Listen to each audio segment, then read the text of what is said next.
আসসালামু আলাইকুম, শুভ সকাল। ফুড অ্যাডাল্টারেশন, খাদ্যে ভেজাল, বর্তমান সময়ে এটি একটি বড় ধরনের আতঙ্কের নাম।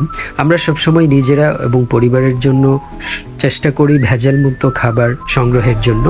আমি আজকে এসেছি বিশুদ্ধ আখের গুড় সংগ্রহের জন্য। আমার পিছনটায় আখের রস মেশিনের সাহায্যে বের করা হচ্ছে, আর এই শেডটাতে তা ছাঁকাই করে নেওয়া হচ্ছে। এই আখের রসগুলো এই শেডটাতে ভালো করে ছেঁকে নেওয়ার পর দীর্ঘ সময় ধরে আগুনে সেগুলো উত্তপ্ত করা হয়। তারপর লম্বা সময় এটাকে রেখে দেওয়া হয়। পরবর্তীতে এটা গুড়ের একটা শেপ ধারণ করে। বিশুদ্ধ আখের গুড় এবং ফরমালিন মুক্ত আখের গুড় সংগ্রহের জন্য আমি সেই সকালবেলা ছুটে এসেছি।